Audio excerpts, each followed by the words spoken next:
Belinha, é toda sua. Muito bem-vindos a mais uma palestra. Esta vai ser a número 17 e vamos dar continuidade ao tema que nós começamos o estudo passado, na palestra passada, e podemos dizer que é um pequeno parênteses dentro dos documentos, dentro do tema que temos abordado. Mas para isso vamos inclinar a nossa cabeça para uma breve oração. Querido Deus, eterno Pai que está nos céus, precisamos muito, muito, muito da sua presença, da sua interferência nas nossas vidas, na nossa mente. Precisamos, ó Pai, que o Senhor nos ajude a manter o foco, a manter a atenção. Sabemos que este é um assunto de primordial importância e por isso suplicamos, Senhor, que nos conceda o privilégio da sua presença, que o seu Espírito se manifeste em cada um de nós de uma forma poderosa e que nós estejamos disponíveis para receber a luz que o Senhor tem preparado para cada um de nós esta tarde. Em nome de Jesus, amém. Ok, fazendo um pequenino resumo, muito resumido do que vimos na palestra passada, uma vez que estavam muito poucas pessoas conosco, o nosso objetivo aqui, portanto, é como vencer de forma prática na experiência do santuário. E realmente isto é alguma coisa que eu penso que todos nós perseguimos, não é? Esta vitória, uma vez que Apocalipse ao que vencer, e portanto vai haver pessoas vitoriosas. Também vimos que para obtermos a vitória terá que ser sobre o pecado, o eu e o diabo. Podemos pensar que o pecado e o diabo sejam a mesma coisa, apesar do pecado ser uma atuação do diabo, mas tem implicações um pouquinho diferentes. Então, o que nós vimos foi que, rapidamente para resumir, que existe uma obra que precisa ser feita por nós e que Deus não vai fazer por nós. Para nossa salvação, Jesus concluiu a obra 100%.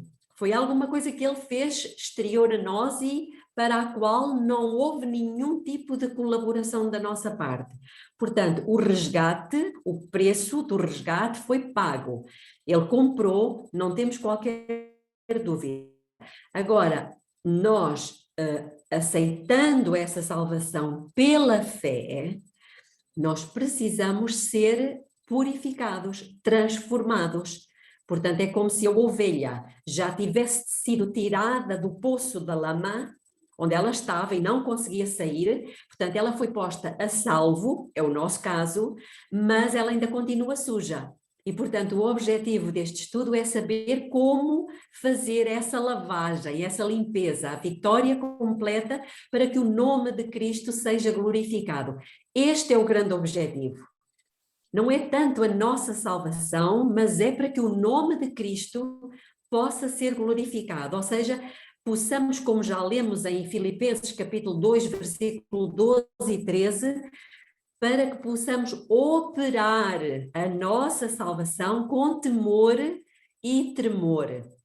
Muito bem, então, vimos que para isso Deus já nos concedeu algumas ferramentas. Primeira ferramenta, a força da vontade.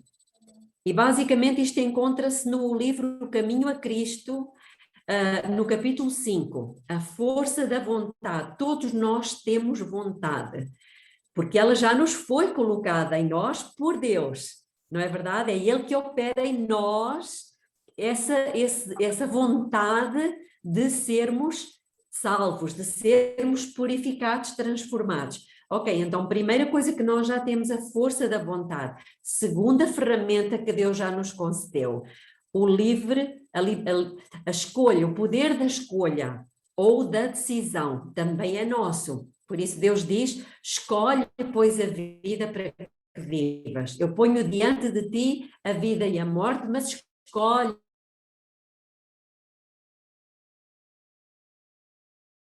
estão com o poder moral. E também verificamos que o poder moral é a capacidade que Deus nos concedeu para distinguir entre o que é bom e o que é mau. E, portanto, também vimos que esse poder moral está muito diminuído. Porquê? Pela condescendência que nós temos tido em hábitos perniciosos, hábitos maus, sobretudo hábitos de saúde, intemperança, particularmente. E, portanto, é necessário, neste momento, homens e mulheres de um alto poder moral. E nesta questão do poder moral, nós vimos muitos textos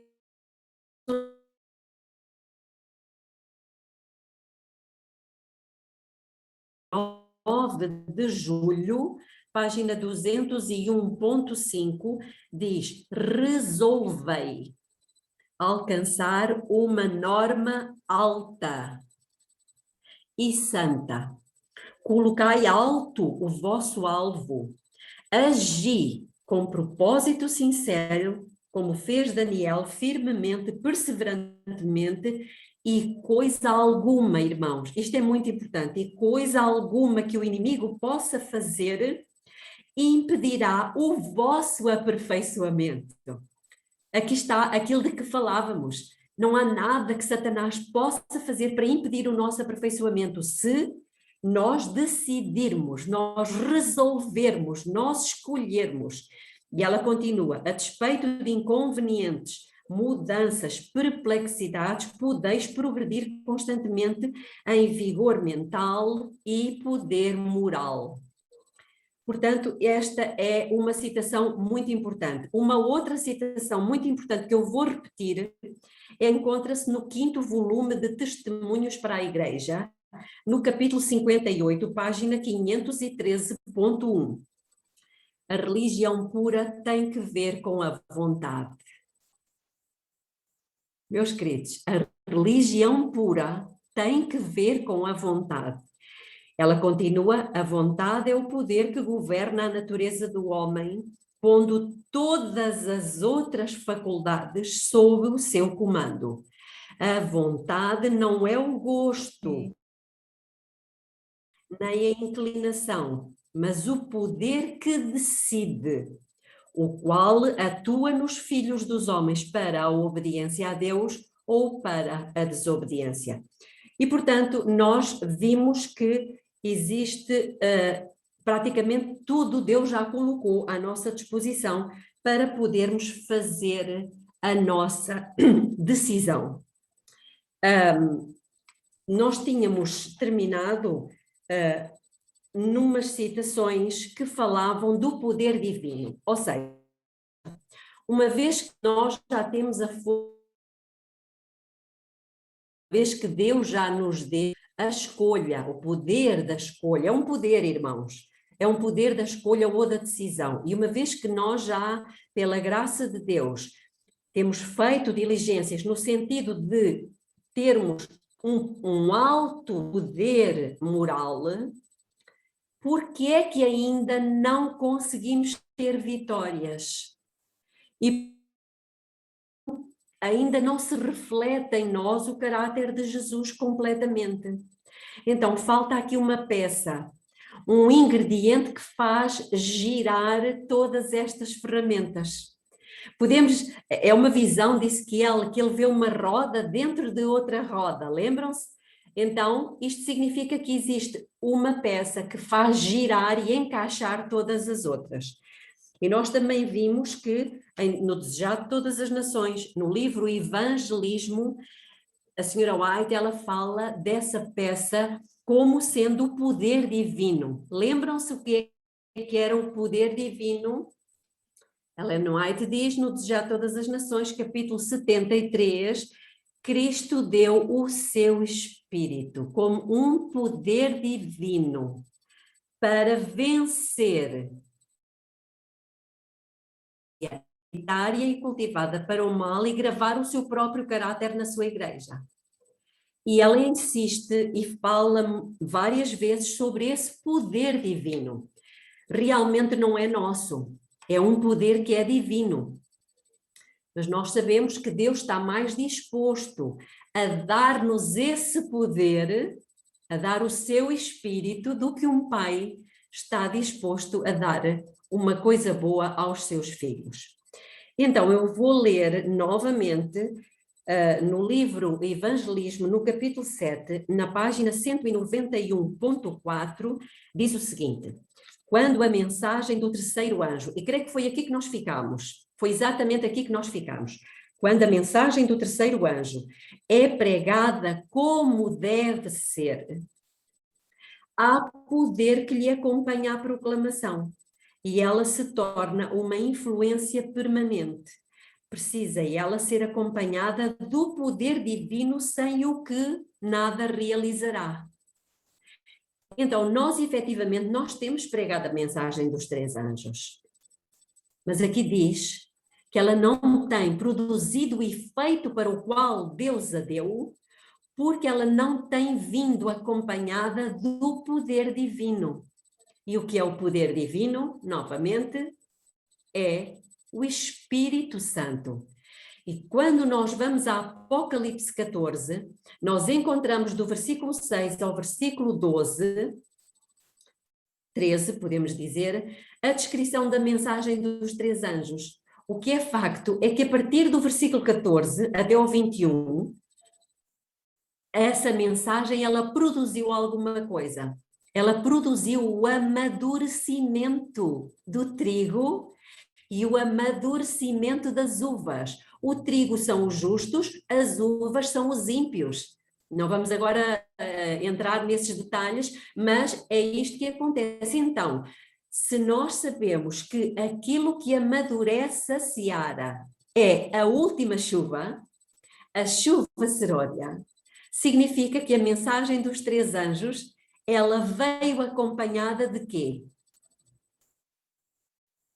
Da chuva seródia.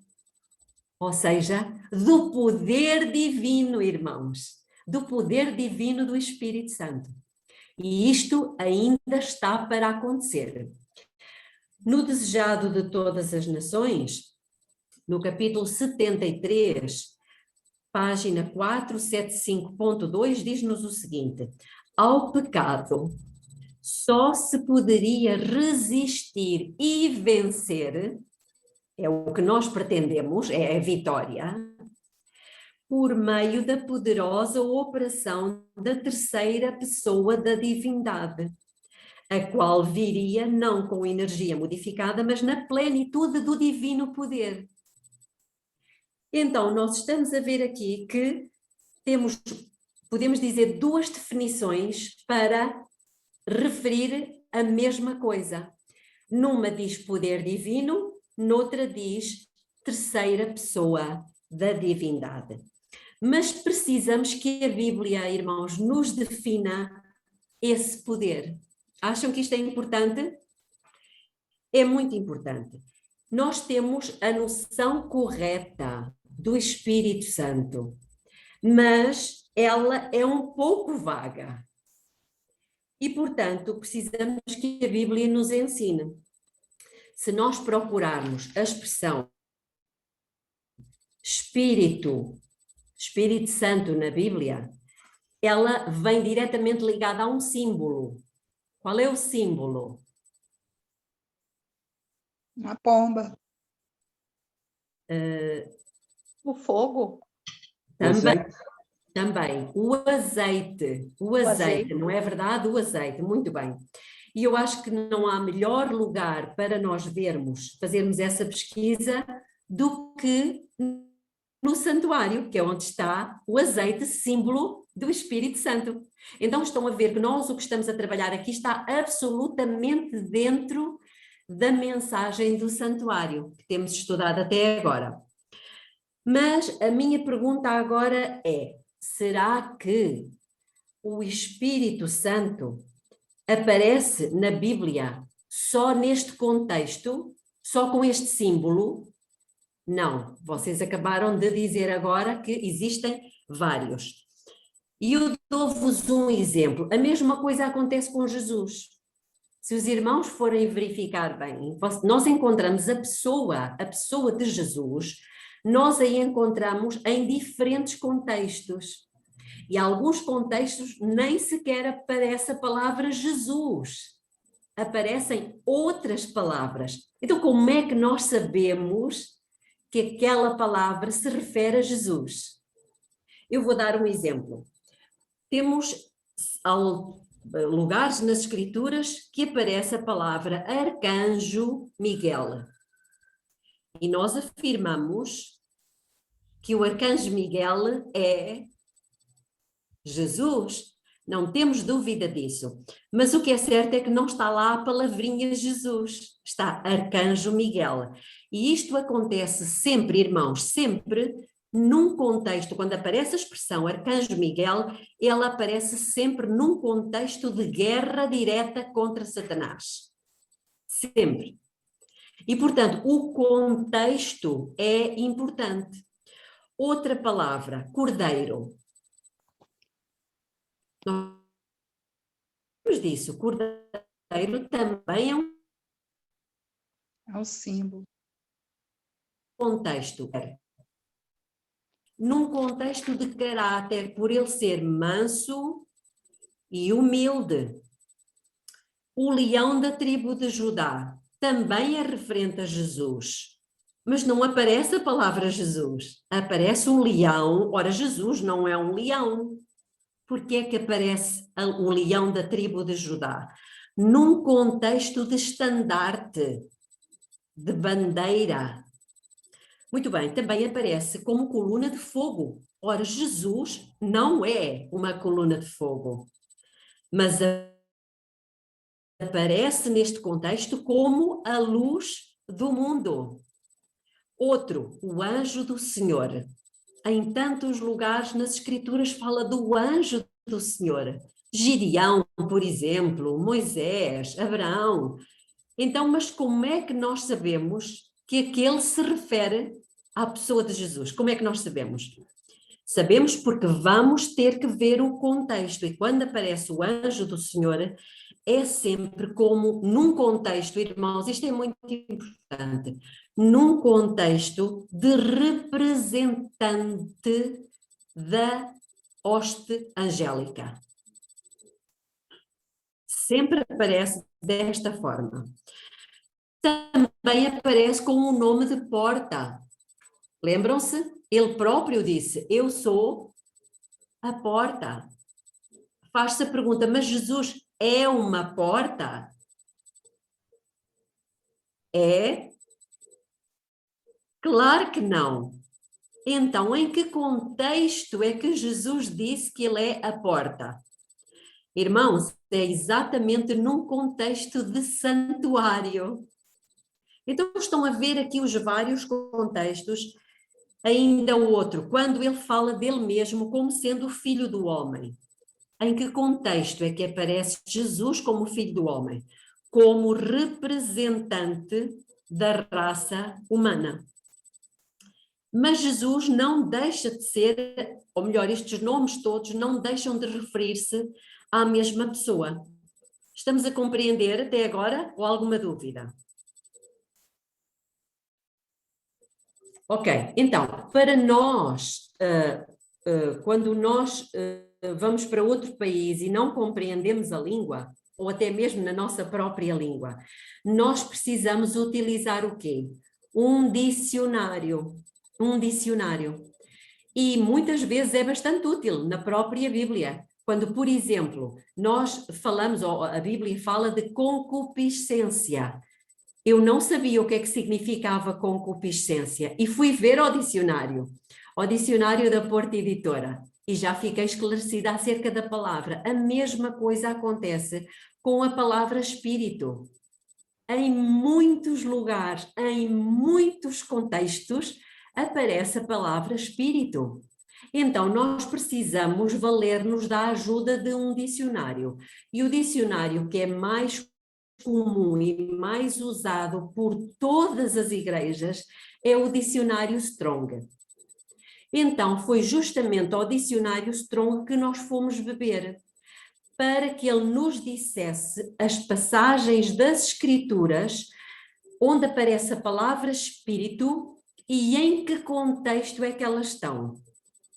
Não vou dizer-vos os textos todos, mas depois no trabalho nós vos enviaremos todos os textos, mas posso vos dizer que, por exemplo, em primeiro lugar, aparece Espírito como sendo a terceira pessoa do Deus Trino. Espírito Santo, com o igual, com o eterno, com o Pai e o Filho, às vezes referindo-se ao caráter, outras vezes referindo-se à sua obra e ao seu poder.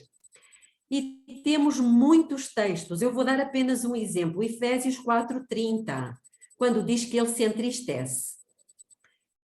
João 14:16, falando que ele é o Consolador. Referente à sua obra, João 14:26, ele faz-nos lembrar. Neemias 9:20, ele ensina.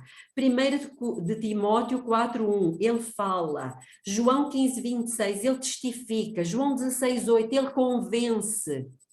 Tudo isto tem a ver com a sua obra, a obra do Espírito Santo e o seu poder. Mas a palavra espírito aparece noutros contextos. Por exemplo, o espírito como sendo o princípio vital pelo qual o corpo é animado. O espírito racional, o poder pelo qual o ser humano sente, pensa, decide e ama. E nós temos muitos textos nas Escrituras, por exemplo, Lucas 23:46, quando Jesus diz: Pai, nas tuas mãos entrego o meu espírito.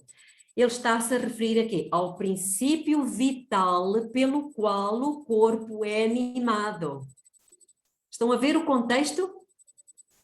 Por exemplo, em Ezequiel 37:9, quando é dito ao profeta, profetiza ao espírito da vida, ou ao fogo da vida. Estão a ver o contexto? Novamente, o princípio vital pelo qual o corpo é animado. Ainda temos no dicionário Strong uma outra designação. Espírito é a disposição ou influência que enche e governa a alma de qualquer um, a fonte eficiente de qualquer poder, afeto, emoção, desejo, etc. Então, relativamente aqui, por exemplo, à disposição, já ouviram esta expressão assim? Ai, aquela pessoa tem um espírito de contradição. A palavra espírito não se está a referir ao santo, à terceira pessoa da divindade, mas está-se a referir aqui à disposição. Eu lembro-me, por exemplo, eu tenho aqui os textos, não vos vou dar agora porque vão recebê-los depois no trabalho. Lembram-se quando Deus, falando de Josué e Caleb, que foram os únicos homens que saíram do Egito e entraram na Canaã, e a dada altura Deus diz assim: porque neles havia outro espírito. Então, espírito aí não significa terceira pessoa. Também não significa o princípio vital pelo corpo é animado. Não, significa o quê? A disposição ou influência. Não sei se todos estamos a conseguir captar. O dicionário Strong também fala de um movimento de ar, uma leve rajada do vento. Lembram-se, em Atos dos Apóstolos, no capítulo 2, versículo 1 e 2, no dia de Pentecostes, o que é que aconteceu? Um vento impetuoso. E o que era esse vento? O Espírito Santo. Mas estão a ver noutro contexto, não como pessoa, mas como um vento. E temos outros, por exemplo. Agora, existe um outro contexto, que é este que eu gostava de resgatar agora neste momento, que é uma essência simples, desprovida de todo, ou pelo menos toda a matéria grossa, palpável, e possuidor de poder de conhecimento, desejo, decisão e ação.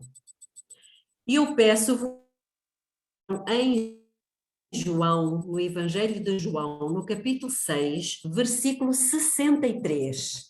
João, capítulo 6, versículo 63. E eu vou ler o famoso discurso de Jesus. Diz o seguinte: o Espírito é o que vivifica. A carne para nada aproveita. As palavras que eu vos disse são o quê? Espírito e vida. Então, meus queridos, aqui está-se a referir ao Espírito num contexto de quê? Uma essência simples, desprovida de matéria palpável. Contudo, possuidor de poder de conhecimento, desejo, decisão e ação. Não sei se estamos a conseguir captar. Agora gostava que abrissem as vossas Bíblias em Lucas, capítulo 24, Lucas 24, versículo 39. Jesus diz assim, depois da sua ressurreição, ele aparece aos discípulos e diz-lhes: olhai as minhas mãos e os meus, que sou eu mesmo. Apalpai-me e vede. Porquê? Porque um espírito não tem carne nem ossos, como percebeis que eu tenho. Então o que é que Jesus está a dizer aqui? Um espírito é no caso, neste contexto, uma essência simples, desprovida de matéria palpável. Contudo, possuidora, eu estou a ler novamente o dicionário Strong, possuidora de poder de conhecimento, desejo, decisão e ação. Muito bem, neste sentido, onde é que nós encontramos o símbolo do Espírito Santo no santuário? No santo. No lugar santo. E aonde? Exatamente no santo, aonde? No candelabro. Candelabro. Mas não só. Se vocês verem, no pão, porque o pão era feito de 2 elementos apenas: flor de farinha e azeite. E o que é o pão que desceu do céu? É o quê? Cristo. Então, nós temos aqui alguma coisa que precisamos compreender. O significado de flor de farinha é uma farinha muito fina que foi peneirada. E o Espírito Santo, o símbolo do azeite. Eu peço desculpa, vou só acender a luz, está bem? Que já está a ficar aqui um bocadinho escuro. Muito obrigada. Precisamos então recapitular e resumir aquilo que nós já aprendemos. Já vimos que Deus nos deu força da vontade, deu-nos o poder da escolha ou da decisão, deu-nos o poder moral para conseguirmos distinguir o bem do mal e também deu-nos o quê? O Espírito Santo, que é ele que tem o poder para fazer, impulsionar tudo aquilo que nós já temos nas nossas mãos. Até agora, alguma dúvida? Alguma dúvida? Alguma questão? Nós estamos todos tentando absorver tudo. Ok, muito bem, muito bem. Então, eu vou repetir aquilo que o dicionário Strong diz. Espírito é uma essência simples, desprovida de toda, ou pelo menos toda a matéria grossa, e possuidor de poder de conhecimento, desejo, decisão e ação. Lembram-se quando nós vimos no Desejado de Todas as Nações, no capítulo 73 diz o seguinte: é por meio do Espírito que o coração é purificado. Por ele torna-se o crente participante da natureza divina.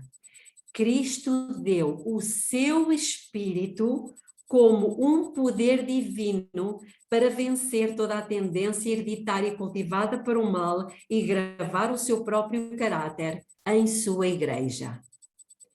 Então, uma vez mais, aqui, o Espírito de profecia nos diz que o Espírito Santo é um poder divino. E este é o poder, como nós já vimos, que aciona todos os outros. Porque, como já vimos aqui, é por meio do Espírito que o coração é purificado. E por ele o crente torna-se participante da natureza divina. Então, vamos aqui recapitular, irmãos, prestem atenção. Não há uma ação da nossa parte sem a força da vontade.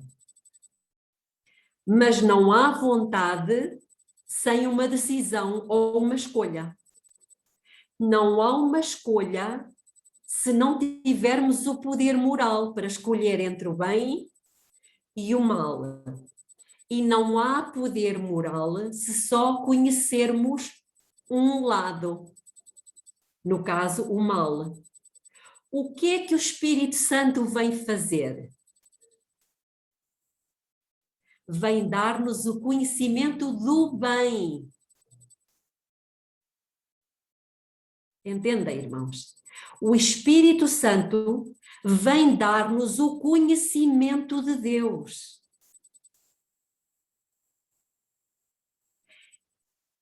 Abram em Provérbios. Provérbios capítulo 15, versículo 14.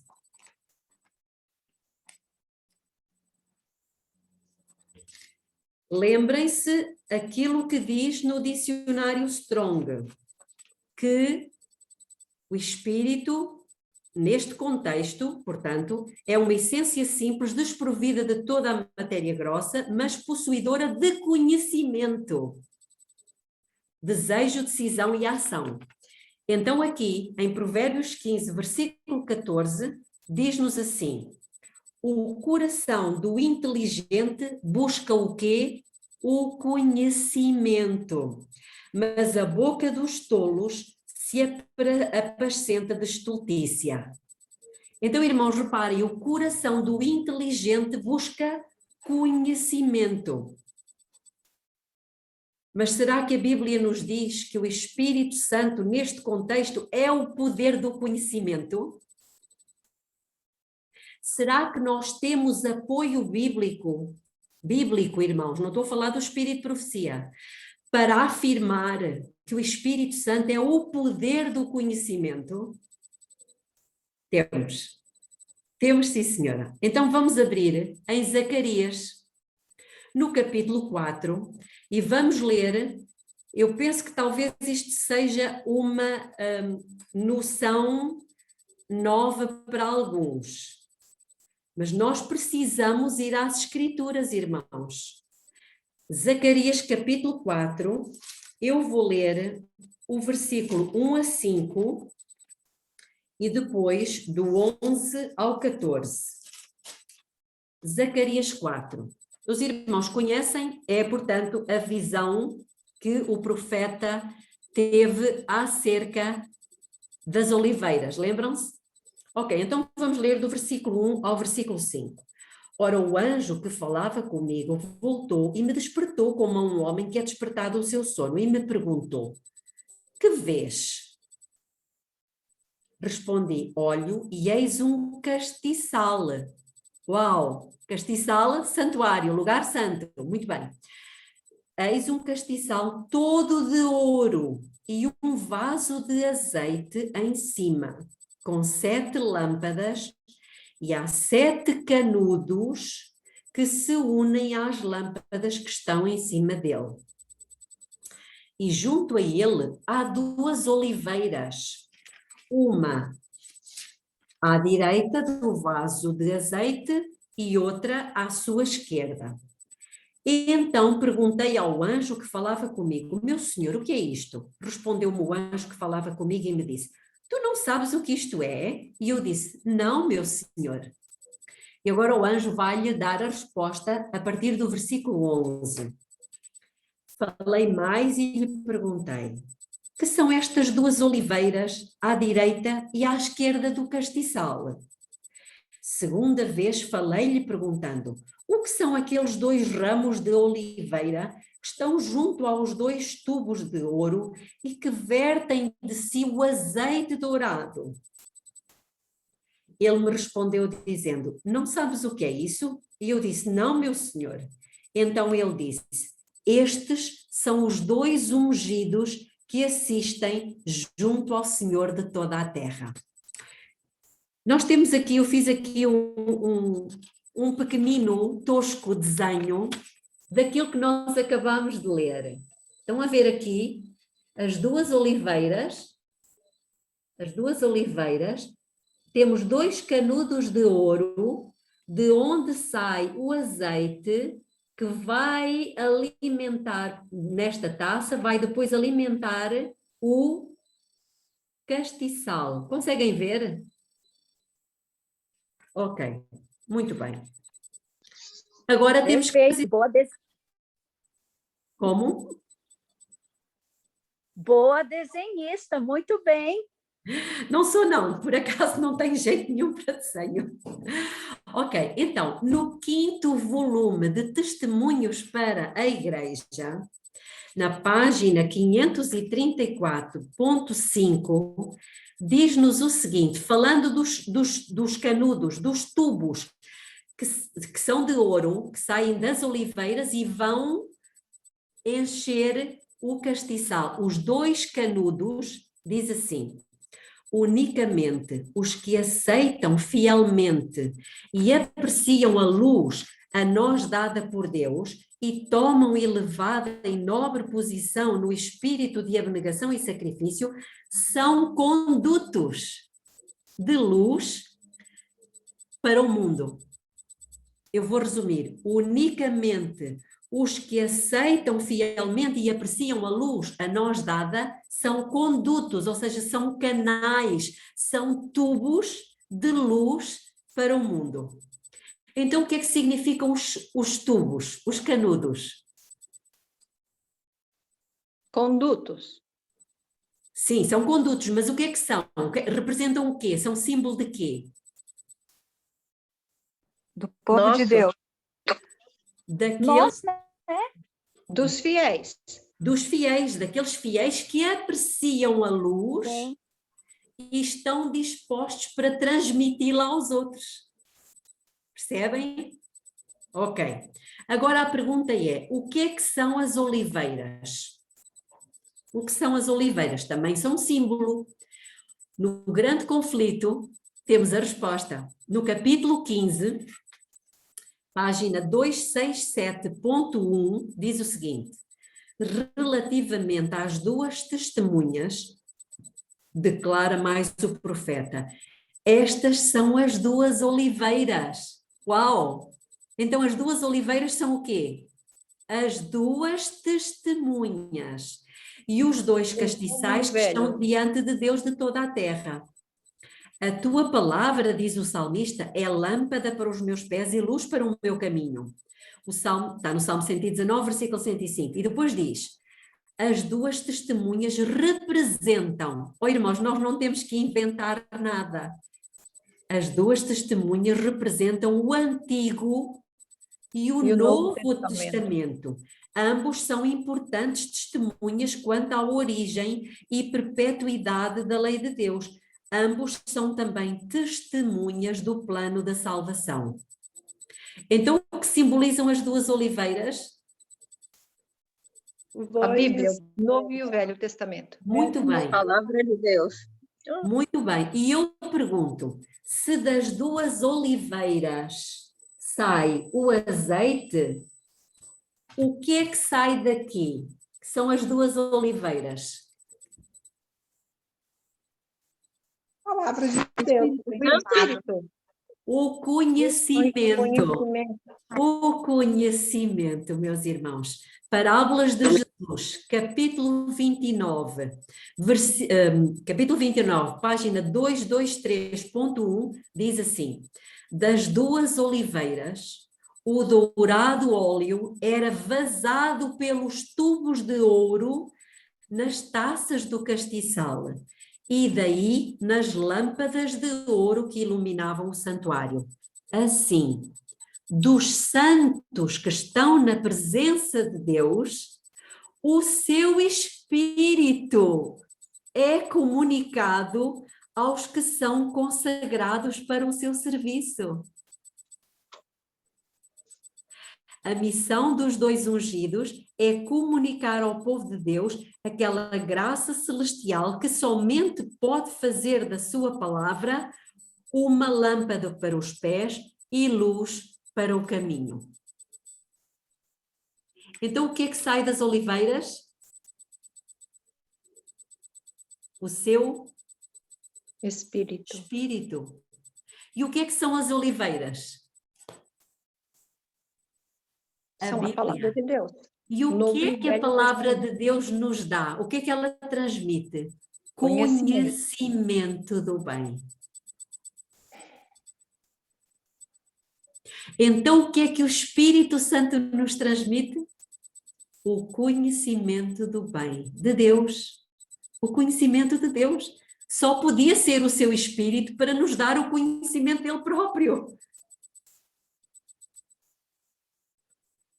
Resumindo, oliveiras significam a Bíblia, condutos são os santos que estão na presença de Deus. Podem ser anjos ou podem ser seres humanos.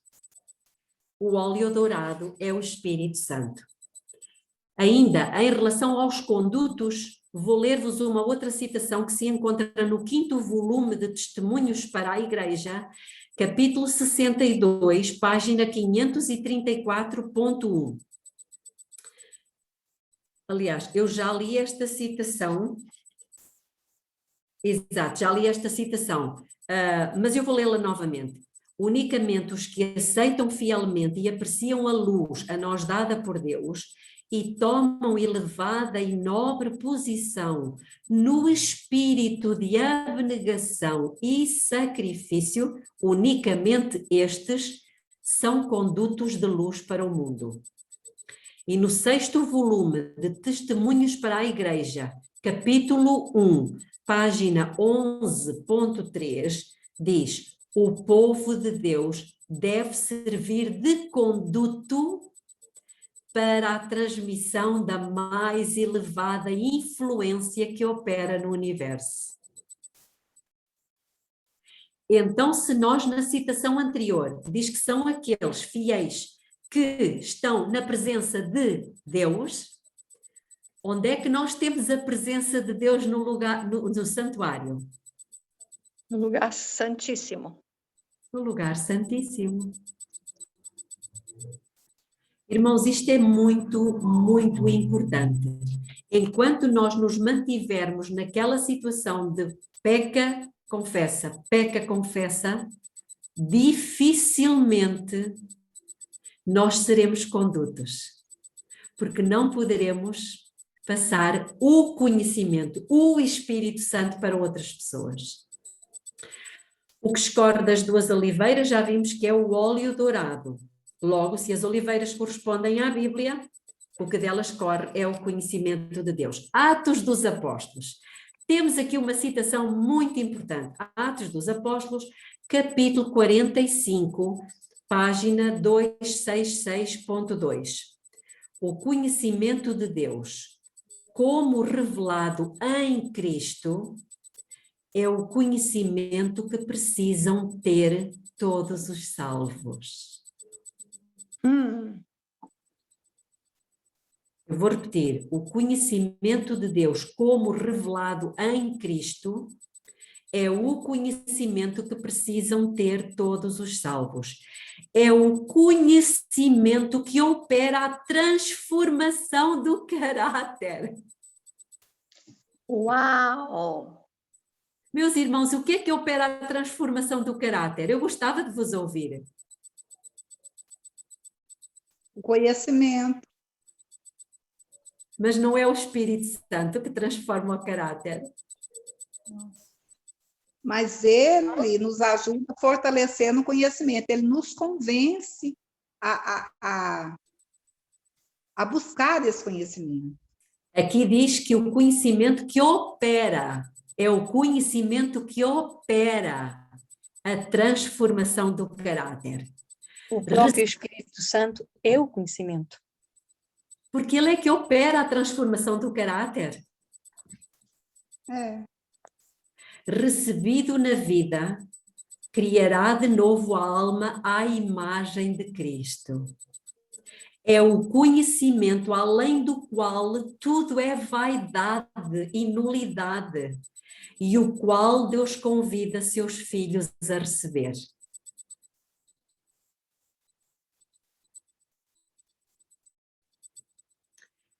O que é que Deus quer nos dar em grande medida, irmãos?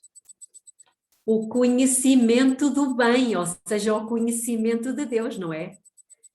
João 17,3 diz que a vida eterna é esta, que te conheçam, a ti, o único Deus verdadeiro, e a Jesus Cristo a quem enviaste. No Desejado de Todas as Nações, no capítulo 73, página 472.5, diz: quando conhecermos a Deus, como nos é dado o privilégio de o conhecer, nossa vida será de contínua obediência. Agora, irmãos, substituam a palavra conhecimento pelo Espírito Santo. Quando conhecermos a Deus, ou seja, quando estivermos cheios do Espírito Santo, a nossa vida será de contínua obediência. Que era assim que era a vida de Cristo. O conhecimento de Deus, irmãos, o conhecimento do bem, uma vez que nós só conhecemos o mal. E Satanás, que é um ladrão, ele veio para matar, roubar e destruir. O que é que ele nos roubou?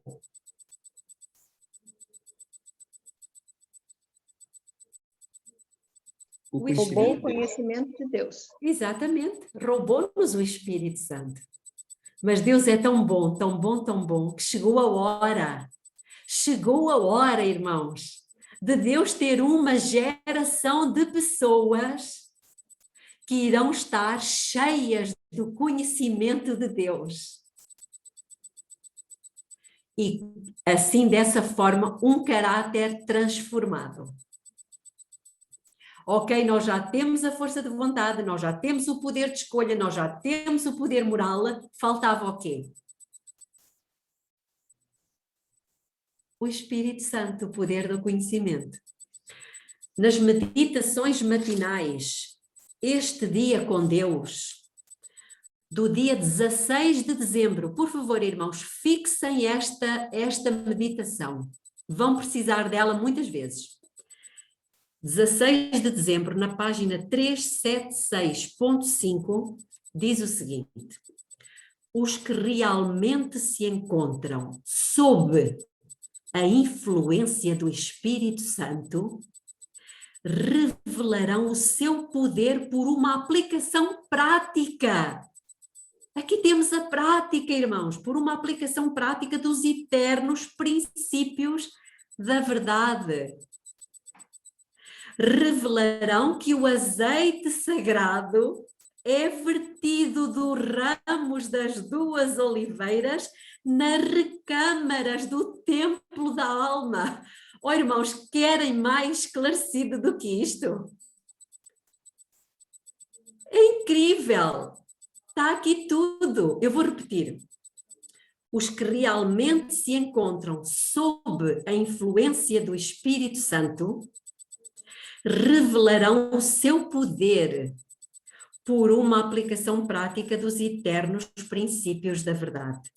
Revelarão que o azeite sagrado é vertido. Então, mas não estávamos a falar do Espírito Santo, agora estamos a falar do azeite? Ok. Revelarão que o azeite sagrado é vertido dos ramos das duas oliveiras nas recâmaras do templo da alma. Suas palavras estarão imbuídas do poder do Espírito Santo para enternecer e subjugar o coração. Será manifestado que as palavras proferidas são espírito e são vida.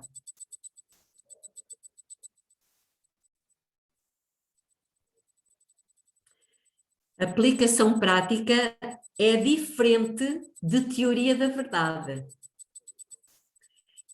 Eu pergunto, quem é que forma o caráter? Somos nós ou é Deus?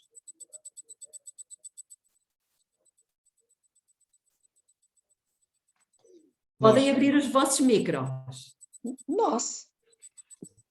Tenho a certeza? As nossas escolhas, não? Nossos pensamentos e sentimentos combinados.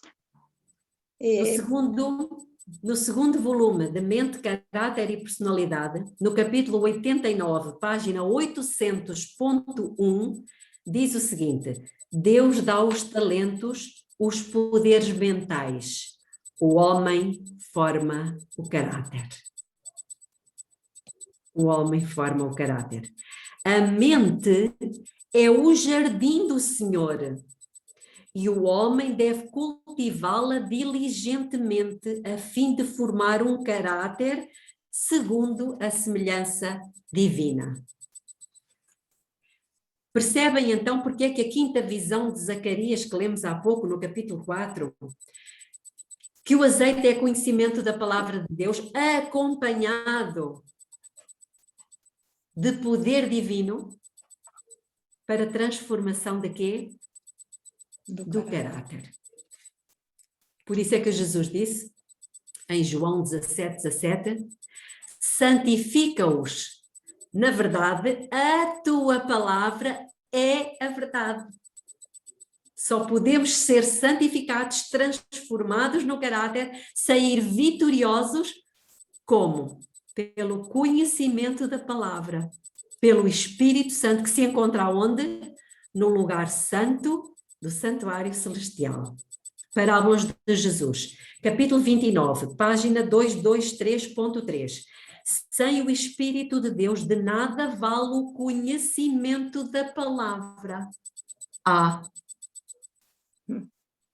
Então significa que eu posso ter o conhecimento da palavra e não ter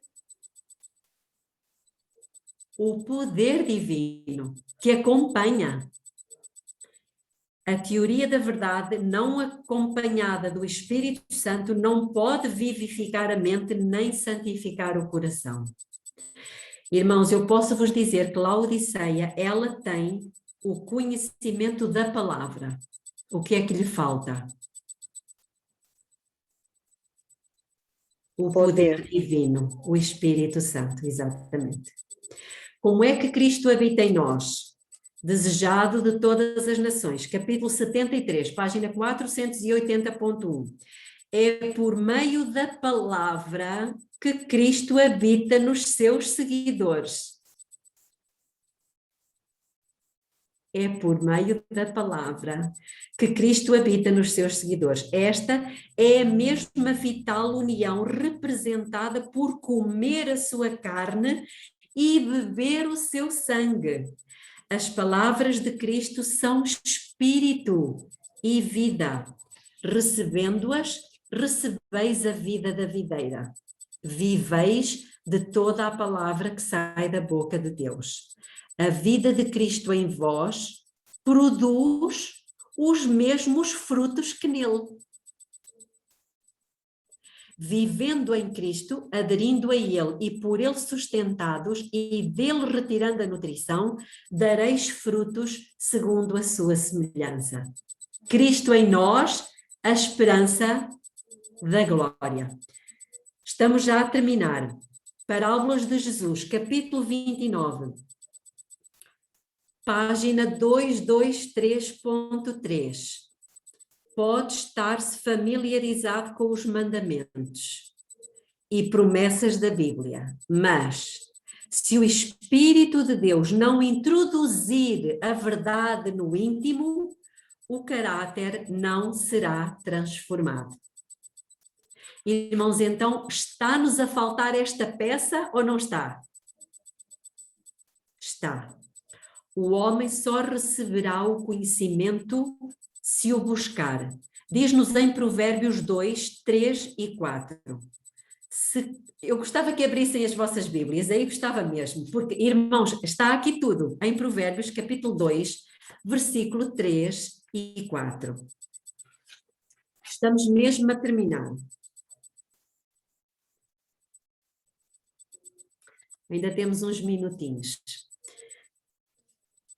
Eu vou ler, está bem? Provérbios 2, capítulo 2, versículo 3 e 4, e diz o seguinte: se clamares por conhecimento, ou seja, se clamares pelo Espírito Santo, e por inteligência alçares a tua voz, se como a prata a buscares e como a tesouros escondidos a procurares, então entenderás o temor do Senhor e acharás o quê? O conhecimento de Deus. O conhecimento de Deus. Versículo 6. Porque o Senhor dá a sabedoria, da sua boca é que vem o conhecimento e o entendimento. E o que é que sai da boca de Deus? Ou melhor, não é isto?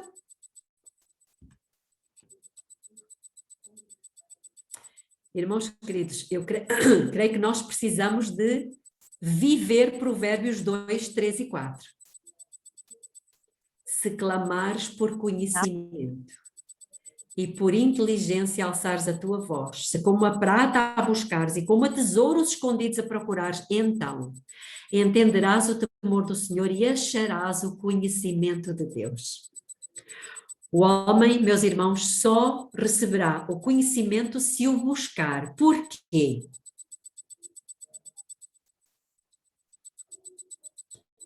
Para usá-lo, não é para entrar em debates, não é para ganhar em discussões com os evangélicos ou os católicos ou as testemunhas, não. É para usar revelando o seu poder por uma aplicação prática. Lembram-se do que lemos há pouco, nas meditações matinais, este dia com Deus, do dia 16 de dezembro. Agora vou ler-vos no 6º volume de Manuscript Releases, não está em português, na página 14. O Espírito de Deus não se propõe a fazer a nossa parte, nem no querer, nem no efetuar. Esta é a obra do agente humano em cooperação com os agentes divinos. Logo que inclinemos a nossa vontade, cá temos outra vez a vontade, logo que inclinemos a nossa vontade a harmonizar-se com a vontade de Deus, a graça de Cristo se apresenta para cooperar com o agente humano. Não será, porém, substituto para fazer o nosso trabalho, independentemente da nossa resolução e decidida ação. Irmãos, o Espírito Santo não é um substituto da nossa decidida ação. Portanto, não é a abundância de luz e de evidência em cima de evidência o que converterá a pessoa. É unicamente o agente humano aceitando a luz, despertando as energias da vontade, compreendendo e reconhecendo aquilo que ele sabe ser justiça e verdade, e assim cooperando com os serviços celestiais designados por Deus para a salvação da alma. Parábolas de Jesus, página 223.2. Sem a iluminação do Espírito, os homens não estarão aptos para distinguir a verdade do erro e serão presa fácil das tentações sutis de Satanás.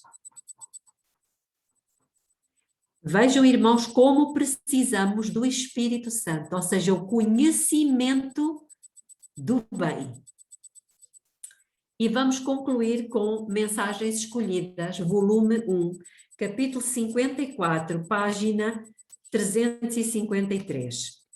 Precisam da sua graça, do Espírito de Cristo, para serem ajudados em suas fraquezas, ou do contrário, não podem formar um caráter cristão. Eu vou repetir.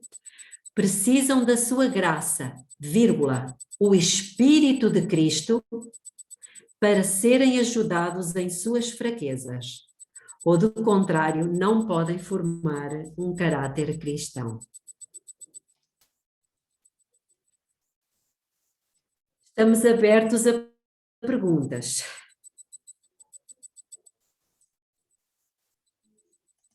Por que é que tantas pessoas estudam, leem e continuam iguais a pecar?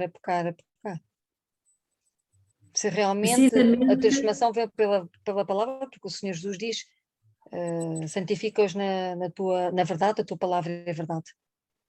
Não se esqueçam das ferramentas que Deus já nos deu.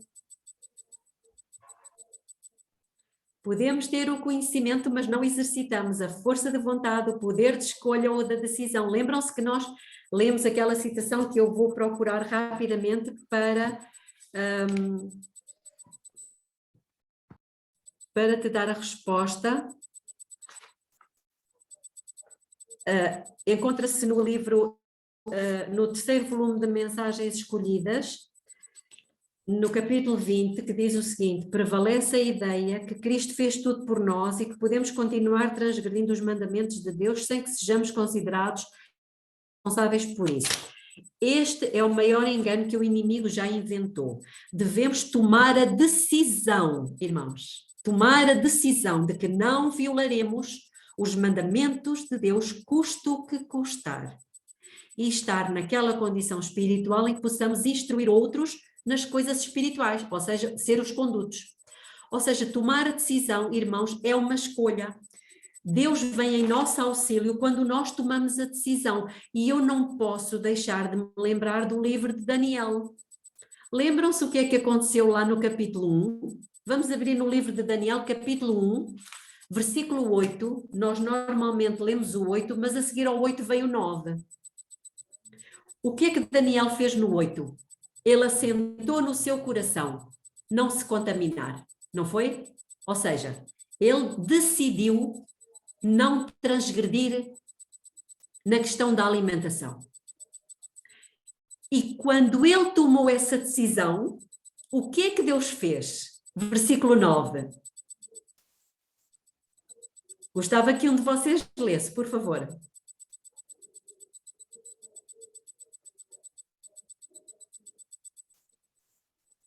Ora, Deus concedeu a Daniel misericórdia e compreensão da parte do chefe dos eunucos. Amém. Estão a ver o que é que Deus fez quando nós tomamos a decisão, quando nós escolhemos, quando nós colocamos o pé nas águas do Jordão, o que é que Deus fez? Abriu o mar. Abriu as águas. Abriu as águas, fez parar o rio. Irmãos, o que diz aqui, eu vou ler na minha Bíblia, a minha diz: ora, Deus fez com que Daniel achasse graça e misericórdia diante do chefe dos eunucos. Irmãos, enquanto nós não tomarmos a decisão, para que é que Deus vem em nosso auxílio? se nós não estamos a tomar a decisão, irmãos? Para que é que ele nos dá o poder divino se eu ainda não fiz a decisão, a minha escolha de? Deus moveu o coração do rei. Mas esta decisão do Daniel, não esqueçamos que ela foi baseada na fé. Fé em quê? Na palavra. Fé na palavra do Senhor, porque Daniel já conhecia os princípios de saúde. E Daniel, a sua fé, que era a fé de Jesus, ele pensou, Deus já me disse qual é o combustível que eu devo meter no meu corpo. Ele é que sabe. Então ele agiu com base na fé, na palavra do Senhor. E o que é que Deus fez? Fez com que essa palavra fizesse toda a diferença.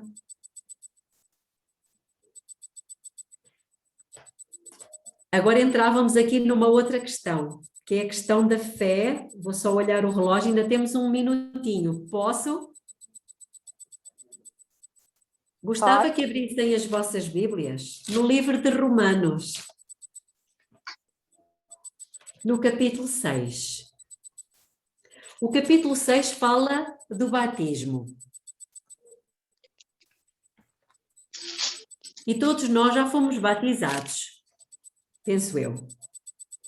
Ele diz que o batismo é ter parte na morte e na ressurreição de Cristo. Não é o que ele diz? No versículo 3. Ou porventura ignorais que todos quantos fomos batizados em Cristo Jesus, fomos batizados na sua morte. Fomos, pois, sepultados com ele pelo batismo na morte, para que, como Cristo foi ressuscitado entre os mortos pela glória do Pai, assim a nós andemos também em novidade de vida. Irmãos, o que Deus está a dizer é, vocês já foram batizados, vocês já morreram para o pecado. Agora a pergunta é, será que eu acredito nesta palavra? Será que eu creio nisto que Deus diz? Versículo 8. Ora, se já morremos com Cristo no batismo, cremos que também com ele viveremos. Versículo 18. E libertos do pecado, fostes feitos servos da justiça. Irmãos, pela fé naquilo que Deus diz, nós já não somos mais escravos do pecado.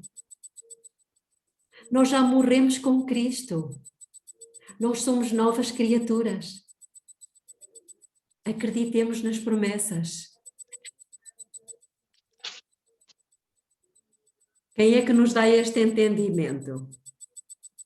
O Espírito. O Espírito. E eu podia citar-vos aqui muitas coisas. Entrávamos agora aqui no outro estudo, quem sabe nós vamos fazê-lo. Um estudo maravilhoso, irmãos, que nos dá alegria. Deus nos considera justos ou não? Sim. Por quê?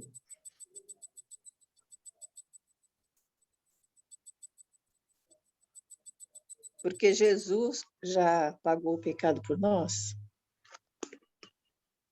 Ele nos considera justos porque nós cremos, por isso a justificação é pela fé. Nós cremos que Cristo viveu uma vida justa, pagou o nosso resgate, deu-nos a força de vontade, deu-nos o poder de escolha e decisão, deu-nos o poder moral e dá-nos o seu Espírito. E os irmãos podem estar a perguntar, então se Deus nos considera justos, como é que nós ainda continuamos a pecar?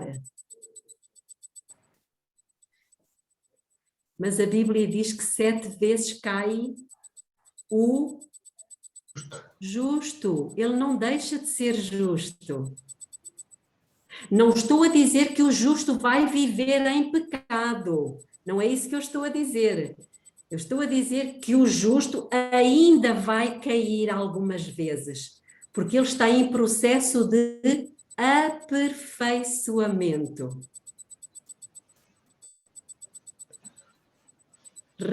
Sim, Celeste.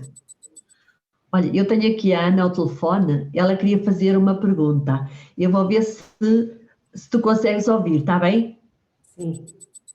Ana, podes fazer. Belinha, uma pessoa um jovenzinho praticamente nasce na igreja e é batizado na sua adolescência, sem ter noção, a mínima noção do que é certo e errado, batizado por influência, vamos dizer assim. Acha que deve ser batizado, rebatizar-se, portanto, excluir-se da igreja e depois voltar-se a batizar? Ou qual é a sua opinião a esse respeito? Olha, eu vou ser muito direta, Ana, vou ser muito direta. É assim, primeiro, ele nunca deveria ter sido batizado sem o conhecimento correto, ok? Porque quando nos batizamos, nós estamos a dizer que morremos para toda a nossa velha vida, ok? Toda a nossa velha vida. Mas infelizmente as coisas não são assim. Agora, é a própria pessoa que quando obtém o conhecimento de Deus, ela vai sentir no seu coração se necessita ou não ser rebatizada. Porque uma coisa nós sabemos é que o batismo é seguramente uma morte, diz-nos em Romanos 6, versículo 11, assim também vós considerai-vos mortos para o pecado. Isto é pela fé. Mas vivos para Deus em Cristo Jesus. Se nós formos ao exemplo do Abraão, por exemplo, o que é que nós encontramos? No capítulo 15, versículo 6, diz lá, e creu Abraão em Deus, e isso lhe foi imputado como justiça. Irmãos, vejam isto. Estamos em cima da hora. Só para concluir, no capítulo 15, Deus considera Abraão justo, porque ele acreditou na palavra do Senhor. Mas no capítulo 16, Abraão deitou-se com a criada, adulterou. Então, mas como é que um justo vai adulterar? E depois no capítulo 20, ele mente novamente no mesma mentira que já tinha acontecido antes. Como é que é possível alguém que é considerado por Deus justo, porque diz lá, e creu Abraão em Deus, e isso lhe foi imputado como justiça, como é que é possível alguém que é considerado por Deus justo adulterar e mentir? Não sou eu que estou a dizer, é a própria Bíblia. Já repararam? Só temos uma explicação e ela encontra-se no livro de Tiago. Tiago dá-nos a explicação. Vamos lá no instante para o livro de Tiago. Eu sei que este entendimento, irmãos, só o Espírito Santo é que dá. Por isso a necessidade de nós clamarmos por sabedoria. Capítulo 2 de Tiago, no versículo 21. Porventura, não foi pelas obras que o nosso pai Abraão foi justificado quando ofereceu sobre o altar o seu filho? Pelas obras? Então, mas não é pela fé? Versículo 22. Vês que a fé cooperou com as suas obras e que pelas obras a fé foi aperfeiçoada. Nós temos que terminar, vamos concluir. Irmãos, nós podemos ter a fé de Jesus, mas ela pode precisar de aperfeiçoamento. Por isso Deus nos diz que Satanás vai fazer guerra aos que guardam os mandamentos, mas têm a fé de Jesus. Temos muito mais a falar, vamos continuar no próximo estudo. Vou só concluir com uma oração, pode ser? Querido Deus e eterno Pai que está nos céus, queremos agradecer-lhe do fundo do nosso coração, porque o Senhor nos está derramando tanta luz, tanto azeite sobre as nossas mentes, para que de uma vez por todas nós compreendamos a sua misericórdia, o seu amor, a sua graça. Permita-se, Senhor, que daqui para a frente nós comecemos a ver a sua palavra de outra forma. Que o Senhor nos ajude a tomar a decisão, a resolução de não magoar mais Jesus. Porque o Senhor nos salvou, pagou um preço muito alto. E agora, Pai, nós queremos que o Senhor nos aperfeiçoe ao ponto de que a sua imagem possa ser refletida em cada um de nós. Pedimos, clamamos pelo seu Espírito. Dê-nos o seu Espírito, Pai, por favor.